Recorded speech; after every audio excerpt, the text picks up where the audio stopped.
فرعون نے جب اپنی باندی کو قتل کیا، ظلم کیا، تو بچیوں کو اس کی چھاتی پر ذبح کیا اور اس کے بعد اس باندی کو بھی شہید کر دیا،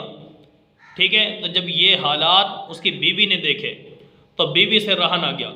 بیوی نے کہا کہ اتنی نیک خاتون کو تو نے اس طرح ظلم اور بے دردی کے ساتھ شہید کیا، بچیوں کو شہید کر دیا۔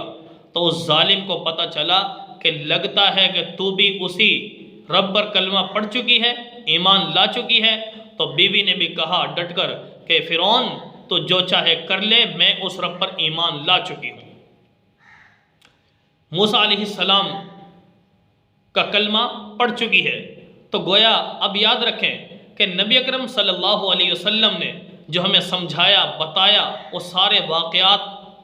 روایات کے اندر موجود ہیں، یہ کہ حضرت آسیہ رضی اللہ تعالیٰ عنہ فرعون کی بیوی کلمہ پڑھ چکی، اس ظالم نے بلایا،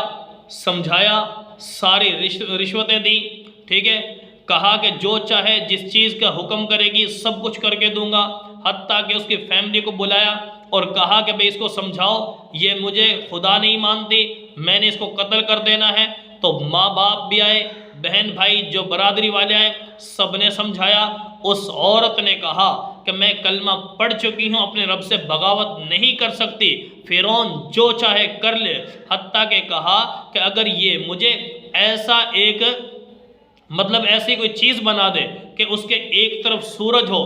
ٹھیک ہے، اور دوسری طرف چاند ہو اور درمیان میں ستارے بھی لگا دے، ٹھیک ہے، ایسی بادشاہت دنیا کی نہیں، یہ خلا کی، ٹھیک ہے، زمین کی نہیں، فضا کی حکومت بھی مجھے دے دے، تب بھی میں اپنے رب کا کلمہ نہیں چھوڑ سکتی۔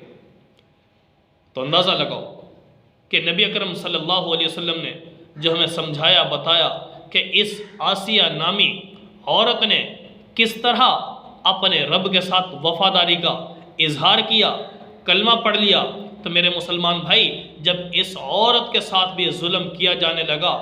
اس کو شہید کیا جانے لگا، اس وقت اس عورت کو بھی جنت میں اس کا گھر دکھا دیا گیا اور مزے میں خوش ہوتی، مسکراتی ہوئی اس دنیا سے گئی ہیں، اس ظالم کے سامنے نہیں سر جھکایا۔ اور آج میرا مسلمان اسی رب کے ساتھ بغاوت، اسی رب کے ساتھ بے وفائیاں، اسی رب کے ساتھ اسی کا کھانا اور اسی کی نافرمانیاں، میرے بھائی کیسے زیب دیتا ہے؟ جس نے پیدا کیا، اللہ خود فرماتے ہیں یا ایھا الانسان ما غرک بربک الکریم، بندے کون سی چیز نے تجھے دھوکے میں ڈالا ہے میرے بارے میں کہ میرے ہوتے ہوئے الذی خلقک فسواک فعدلک، بندے تجھے پیدا میں نے کیا، اعضاء ٹھیک تجھے دیے، سمجھ عقل فہم سب کچھ تجھے دیا، تجھے تخلیق میں نے کیا، بندے تو پھر بھی مجھے چھوڑ کر جا رہا ہے۔ فَأَنَّىٰ تُصْرَفُونَ، کہاں پھرے جا رہے ہو، کہاں بھٹکے جا رہے ہو؟